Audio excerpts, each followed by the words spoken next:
Michael Carnevale is branch manager and financial advisor. Securities offered through Raymond James Financial Services Incorporated, 400 Southbridge Street in Auburn, Massachusetts, 1-800-657-9126. A member of FINRA SIPC and are not deposits, not insured by FDIC or any governmental agency, not guaranteed by Webster 5 Cent Savings Bank, and subject to risk, may lose value. Webster 5 Cent Savings Bank is not affiliated with Raymond James Financial Services Incorporated. The information contained in this report does not purport to be a complete description of the securities markets or developments referred to in the material. The information has been obtained from sources considered to be reliable, but we do not guarantee that the foregoing material is accurate or complete. Any information is not a complete summary or statement of all available data necessary for making an investment decision and does not constitute a recommendation. Any opinions are those of Michael Carnevale and not necessarily those of RJFS or Raymond James. Expressions of opinion are as of this date and are subject to change without notice. Good afternoon, ladies and gentlemen. This is Richard Morco. It's the Long Hill Report. Conversations with, as usual, Mike Carnevale. Mike will be steering us right about the economy. If that can be done in the way things are going lately, we will be certainly grateful. And if after the end of this show, you would hit the like and subscribe button, or any time during it, our gratitude would know no bounds. This week, this past week, last few days even, unbelievable amount of news. More news than I think we've seen in years. And if you're shocked by now, if you're not shocked, it's a different world. We've had the events of the bombing, the taking of the leader of Venezuela, which, if you know anything about the Monroe Doctrine or the Constitution, seems like an act of war that is anti-constitutional and lacks a little sanity. But it happened. The man who is the current incumbent president of the United States didn't stop there and keep screaming about having to take over Greenland. A lot of polar bears up there, not too many people, but a lot of minerals and things that could be stolen. And his own senator, one of the senators in his own party, Tom Tillis, has called this stupid. And we agree. I believe I agree. But what is going on is beyond comprehension almost. Michael? And through this all, the stock market continues to make all-time highs. And that's all Mike cares about, folks. How do you figure? That's all we care. You know, I mean, you talked about the attack and capture there in Venezuela. What happened the next day? The stock market went up like 600-700 points to an all-time high. I think at times you were living in a time where I think, am I awake? Is this a dream? Is this really happening? I don't know, but stock market doesn't seem to be worried about anything. Yeah, what's going on? I mean, you're the guy. Yeah, it's, well, you know, how do you explain this? I don't know if you can, but I think it's like, okay, so the stock market, at least the experts say, the stock market's not concerned about the past or the present, it's more concerned about the future. And maybe they're saying, the market is saying, hey, look, you know, we got a midterm election coming up in 10, 11 months. So we don't have 3 more years of this. We only have a year more of this. Okay, so that would make some sense. That's why the market is doing as well as it is. You know, initially back in the election of 24, the market really tanked. It was very volatile, if you recall, for a while, and then the volatility started to dissipate, and we see that in that volatility index. And well, why is that? Well, people would say, they're discounting now what the president says. The market hung on every word initially, and now when he says something, people just discount it. And so, they're looking to the future. I don't know, but I think... Well, this was not just, I mean, yeah, there's lunacy in what he says. We are like when he ran on letting people see the Epstein stuff. Then he gets in there, stop it, why are you concentrating? Wait a minute, there's a disconnect there, don't you think?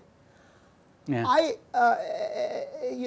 It's one thing to say that the market and we're discounting it, but he acts insanely.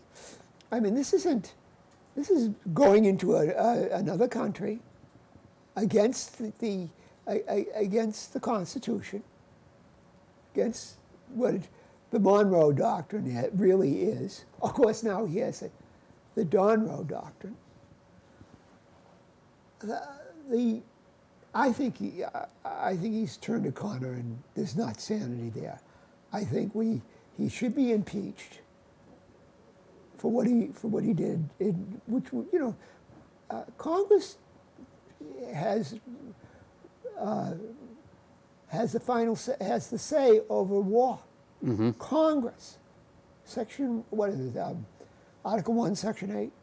Congress to say, oh, la-di-da, I'm done. Now, other presidents have done that. Right. But, I mean, it's just, this is so unbelievably blatant. Yep. And I mean, I watched him on the press conference. He sounded crazy. But the Donroe, a sane person would be embarrassed to say that. Yeah. So well, I'm not. I think it's gone almost beyond the impeachment. I'm thinking 25th Amendment. Well, yeah, but. And I was not anti-Trump. Mm-hmm. I'd give everybody a chance. Give him a chance. I mean, I saw Biden go off the rails, and it's time for him to go. All right, Trump. Well, there's a big difference between the Trump first term and big difference. You're right. It's like 180 degrees. Oh yeah, quite so. But until someone stands up.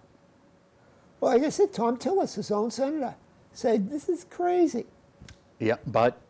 So you get one guy. I saw, Warren, Elizabeth Warren. Yeah. Richard Neal, my congressman. Mm-hmm. Oh, it's wrong. Stop being mealy-mouthed. Say impeachment. Say 25th Amendment. Yeah. Stop being mealy-mouthed. Yeah. Because you know what? If you're mealy-mouthed, I think you don't really care. I think you probably are all right with it. You're probably saying to your cousin, hey, buy some stock. Yeah. Well, I think it's hard to explain, really. I mean. No. You yeah. think so? The effects that this is, I mean, and we see it every day. It's gone beyond trying to explain it now. You've got to take the thought that hopefully these other things happen and this brings things back a little bit to to the real world, really, because how it all ends. I mean, how will it come back to the real world? What's he going to do? I mean, well, he won't be able to do it. It's going to require. There's some things I think he was sane on. Not bugging the Ruskies. It's probably okay to do that. Mm-hmm. Albert Colby, his guy looking at China, basically, who was once a China hawk, so basically, maybe we'd back off on this. Middle East, he's still crazy. And he's not probably going to get sane No, on that. no. So I can't explain him. So if I can't explain him, I want him out. Yeah, yeah. I would think, you know, a lot is going to hinge on the elections this year. And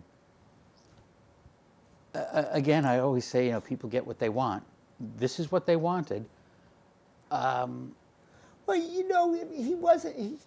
He won, and he beat Kamala. But that wasn't what they necessarily wanted. They just mostly, who wanted Kamala? Right. And if you take a look at what he said in September, October of a year ago. He's sane at that right, point. to what he's saying now, Yeah. it's you know, It's, somebody's got to grab him and protect him because he's gone off the deep end, so to speak. And how this, in the end, affects people's financial situation, it's yet to be determined. I will say this one thing. If something happens that the oil and the whole thing with Venezuela came to a situation where there was gas at $1 a gallon, people would say, wow, that's great. Absolutely. I don't think it's going to happen. No. But, you know, if something went right, Right. and it's not beyond it's not beyond possibility. I don't think it's a probability, but it's not possible. Well, you take a look at like the price of oil, a barrel of oil. It's done nothing or gone up a little bit since all this. So yeah, it's not like, hey, you know, as soon as that happened, suddenly the price of oil dropped $10 a barrel or dropped $5 a barrel.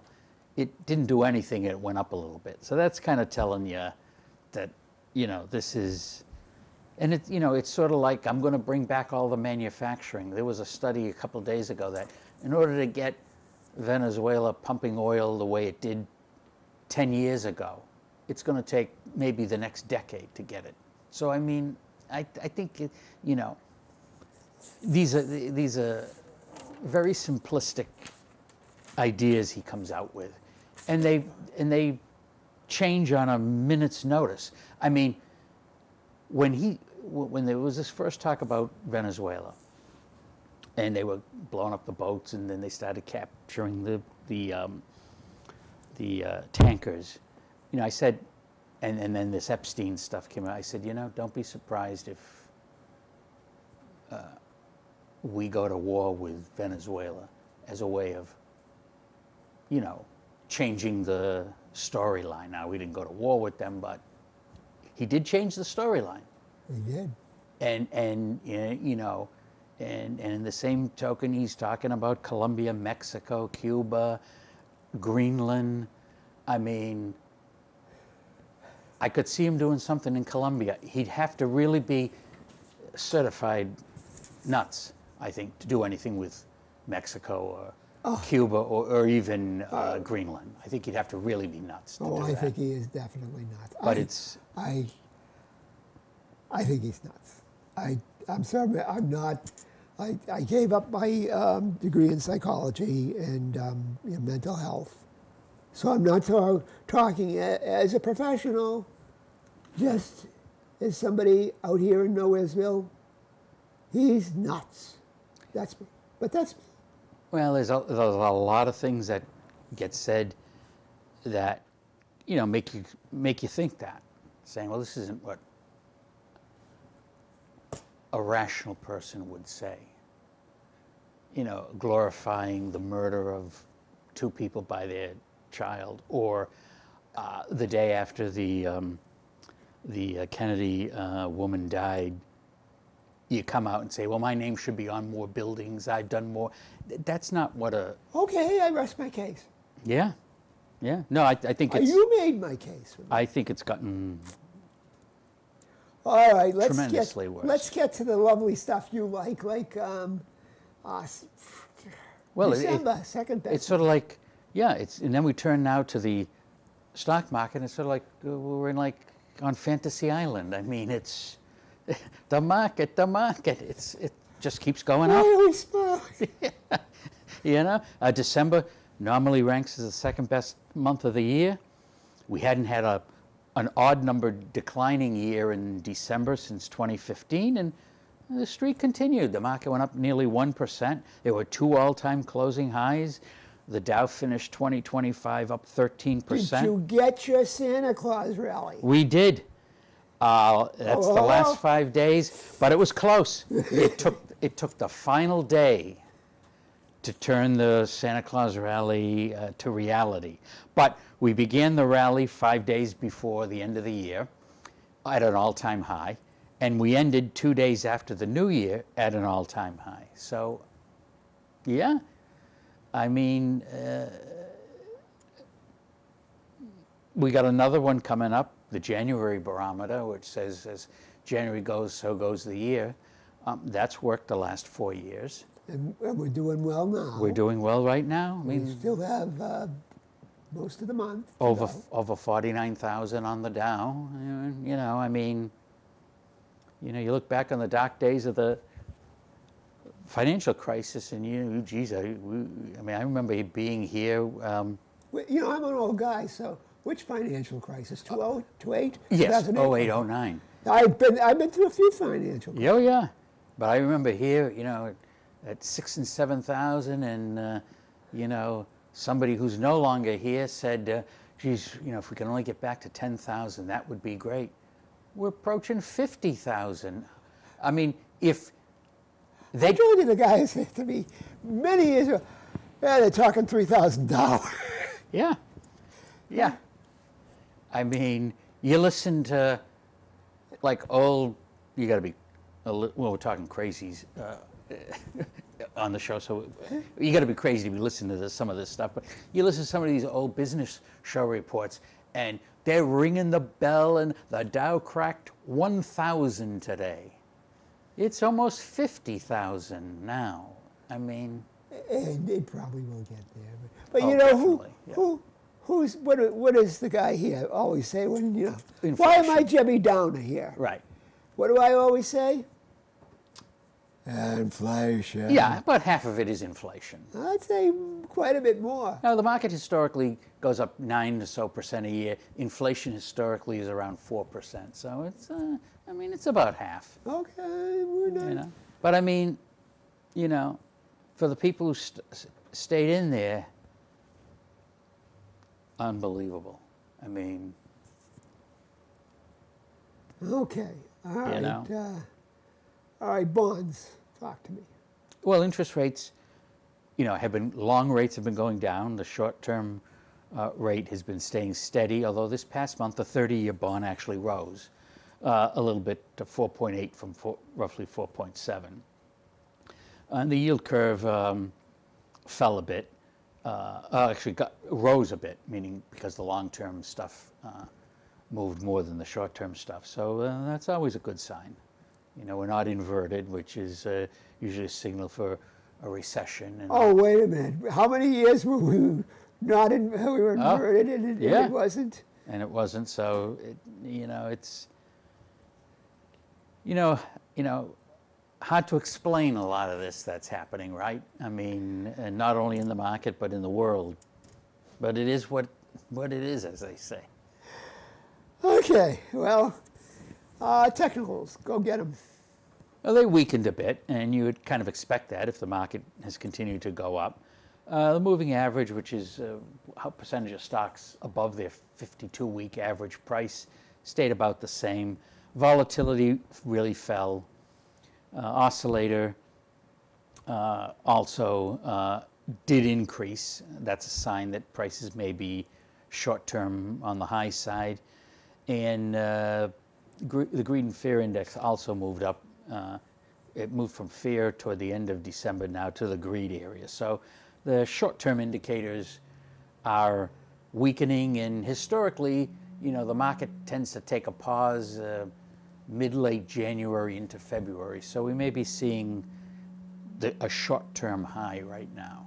And then it tends to pick up again as you get closer to tax season, where a lot of money comes into the market for retirement and stuff like that.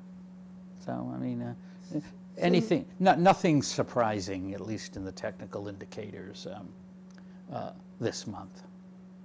The Fed met, they cut rates again, and they increased their growth, and inflation continues to be a problem. But there's been a change at the Fed. 4 voters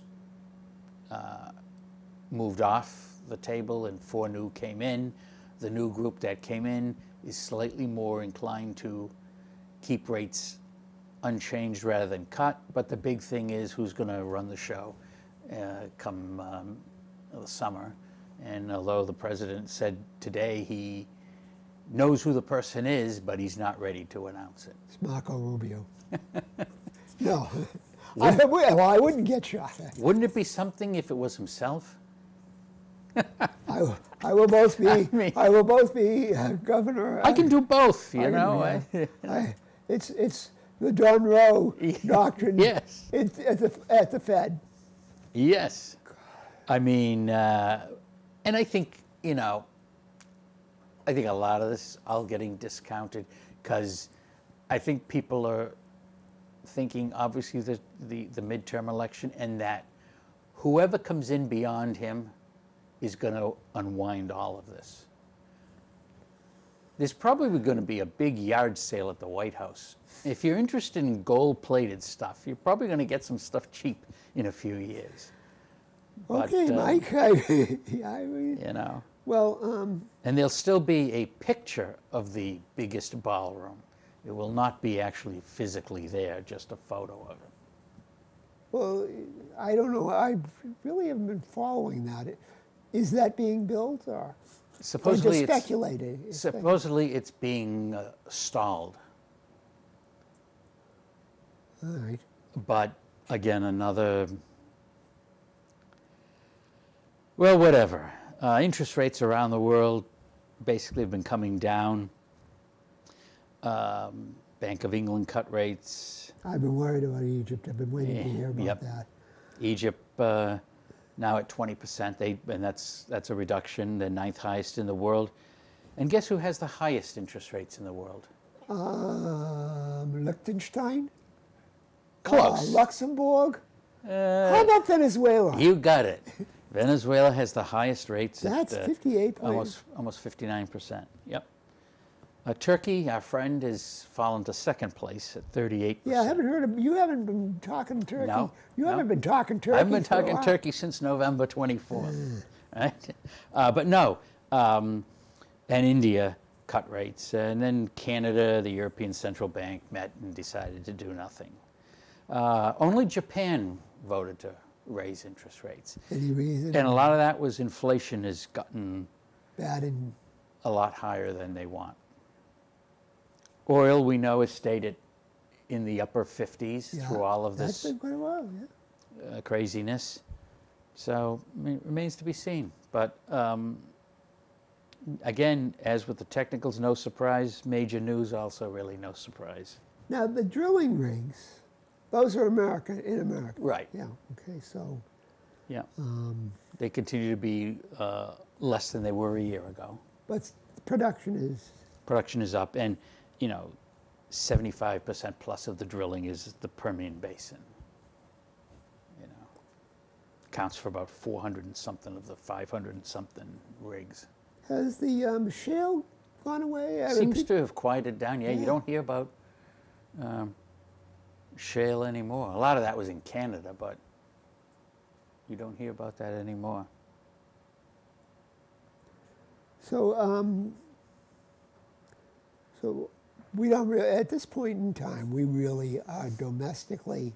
I guess is our petroleum all from the domestic market? Or do we, so we're not into. Mm-hmm.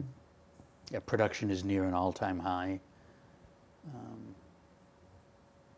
Which is pretty good. Yeah. Okay, inflation. Well, these four economic reports that we like to look at. No other way to say, but they're all screwed up because due to the government shutdown, some of these reports have been canceled. So you're comparing, a report today that, is 2 months old. You're now into it, especially with the inflation numbers. You're now seeing different months being reported, like consumer price index is for 1 month and the producer price index is for a different month. So it's really hard to get a handle on what's really going on. To say that inflation is around 3%, which has gone up a bit, probably is not a good sign. They canceled the producer price index for October, and they didn't release anything yet for November. And now here we are in January. Leading economic indicators is another report that hasn't been released in months because of, catch-up work and same thing with, a lot of state employment numbers because they tie into the Bureau of Labor Statistics reports, and those have been all delayed. So I think people feel that the economy is slowing down, but you're looking at reports that are 2 or 3 months old, and there's no value in them really. Just as a citizen, a walking around citizen, you say speculation that the economy is slowing down. I haven't felt in the last year or two that it's been at the speed of light to begin with. Right. I mean, it has been. If we take a look at the employment report and stuff, that's showing less and less jobs being created, but that's also matched by less and less layoffs, which I think kind of tells you there are less and less people in the labor market. I would say all that's probably not good. No. I mean, and then you got the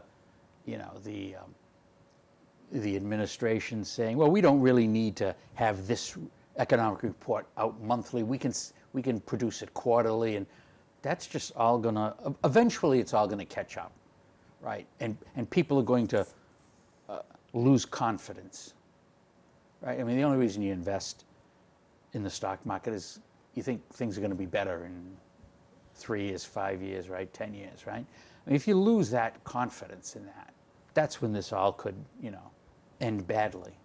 And it would be much worse than 2008, 2009 financial crisis because, it's coming from a much higher level and people are much more leveraged. It could be another 1973, 74, period where, people were, taking second and third jobs just to stay afloat. That's the real risk, and you just don't know how it's all going to end.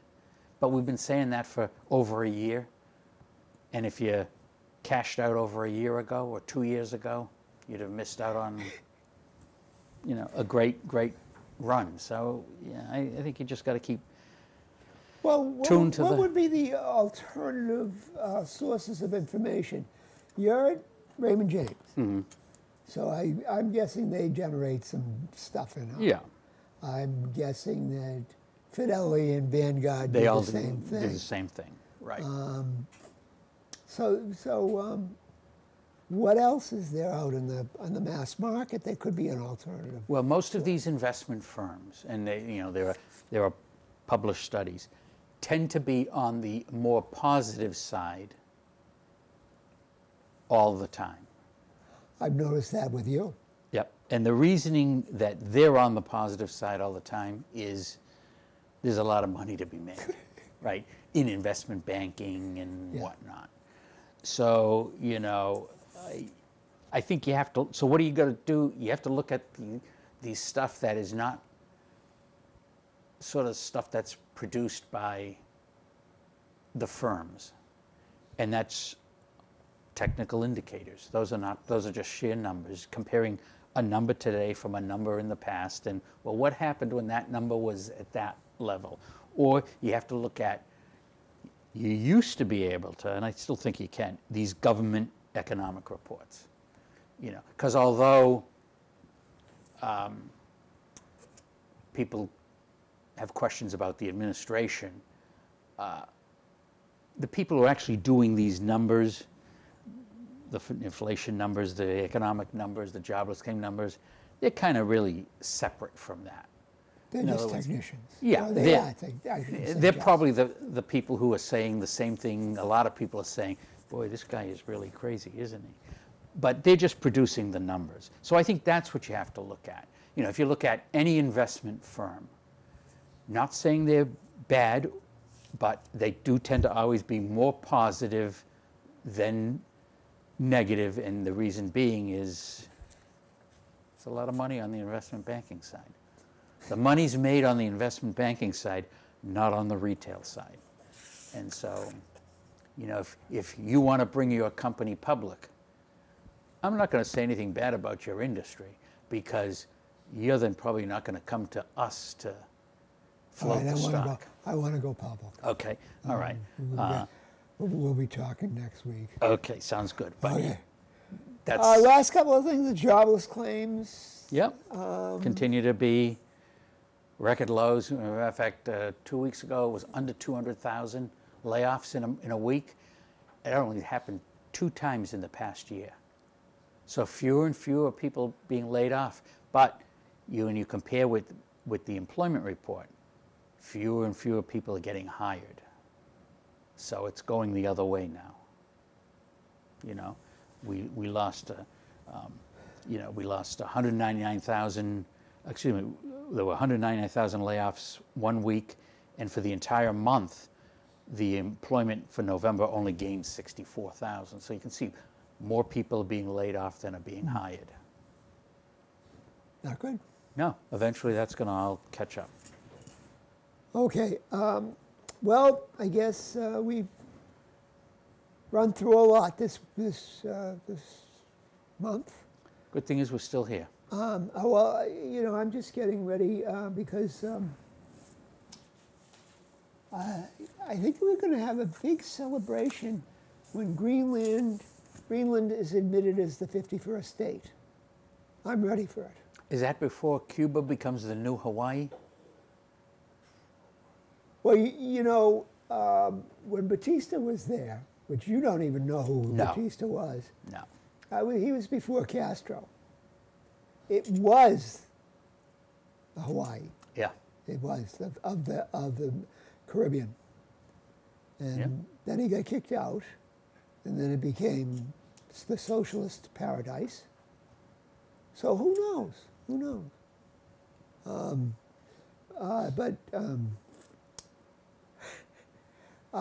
You know, I'm sure there's real estate down there for you, Mike. Probably is. So, ladies and gentlemen, if you haven't had enough of us, you're going to have to do without. Because this is the end, for now anyway. Yes. We hope. Well, we can't predict the future. Yeah, I never can tell. So we hope you enjoyed today's little episode, and hope to see you next month. This is Richard Morkel and Mike Carnevale saying good afternoon from Long Haul Report, Conversations with